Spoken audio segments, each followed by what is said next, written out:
ઠંડી વચ્ચે તસ્કરો બેફામ બની જતા હોય છે ત્યારે આ તસ્કર ટોળકીએ ઓલપાડના કીમ ગામે વૃદ્ધાને બંધક બનાવી લાખોની ચોરીને અંજામ આપી ફરાર થઈ ગયા હતા। જો કે કીમ બાદ બોલાવ જીઆઈડીસીમાં પણ એક બંધ હાર્ડવેરની દુકાનને નિશાન બનાવી તસ્કરો ચોરીને અંજામ આપી રાતના અંધારામાં ગાયબ થઈ ગયા હતા। ઓલપાડ તાલુકાના કીમ ગામે આવેલા ગણેશનગર સોસાયટી જવાના માર્ગ પર આવેલા એક મકાનને તસ્કરોએ નિશાન બનાવ્યું હતું। મધ્યરાત્રિએ તસ્કરો ઘરમાં ઘૂસી ઘરમાં રહેતા વૃદ્ધા સૂતા હતા ત્યારે તેમનો દીકરો અન્ય રૂમમાં હતો।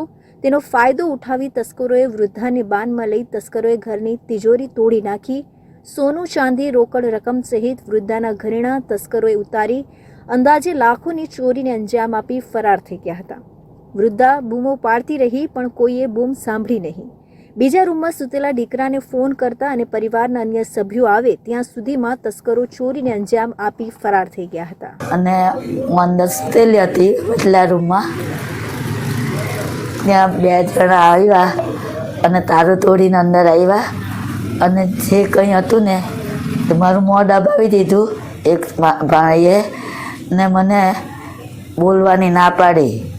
મેં ઘણી બૂમો પાડી પણ કોઈએ સાંભળ્યું નહીં અને જે બધું હતું સોનાની ચીજો કબાટ બે તોડીને બધું સોનાનું દાગીના ચાંદીના બધું જ હતું તે બધું જ લઈને ભાગી ગયા છે। ઘટના સવારે 4 વાગ્યાની આસપાસ ચોર આવ્યા હતા। ઘરનું તાળું તોડીને મારા મમ્મી ખુદ સૂતા હતા। અમે લોકો ઉપર સુવા જઈએ છીએ, હું અને મારી વાઈફ ને મારા છોકરાઓ। તો મમ્મીને મોઢા પર હાથ મૂકી દીધો અને બૂમ પાડે તો મારશો ને એવી બધી ધમકી આપીને મમ્મીને ફીટ પકડી લીધા એક વ્યક્તિએ અને બીજા એક વ્યક્તિએ અમારા બેઉ કબાટના લોક તોડી નાખ્યા અને એમાં રહેલા બધા ઘરેણાં કેશ રકમ અને મમ્મીએ હાથમાં પહેરેલા હતા તે બધા ઘરેણાં કાઢી લીધા એ લોકોએ અને મમ્મીનું ચેકબુક ને બધું જે ભરેલું પાકીટ હતું જેમાં પણ કેશ હતી તે પાકીટ પણ એ લોકો लेने फरार થઈ ગયા હતા।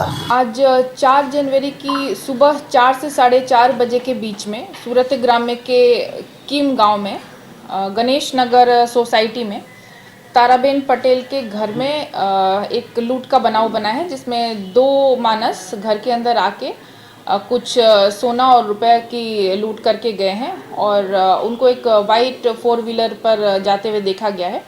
इस घटना की फरियाद अभी हम ले रहे हैं और तपास ઊંડાણપૂર્વક જારી है। શિયાળાની શરૂઆત થતાં જ જિલ્લાના ગ્રામ્ય વિસ્તારમાં ચોરીની ઘટના બનતી હોય છે, કેમ કે શિયાળાની કાતિલ ઠંડીના કારણે લોકો મીઠી નીંદરમાં હોય ત્યારે આ ચોર ટોળકી આવે છે અને ચોરીને અંજામ આપી રાતના અંધારામાં ફરાર થઈ જાય છે। ત્યારે કીમ પોલીસે વધુ તપાસ હાથ ધરી છે અને આસપાસના સીસીટીવી કેમેરાની મદદથી તસ્કરોને ઝડપી પાડવા ચક્રો ગતિમાન કર્યા છે। તો હવે સમય છે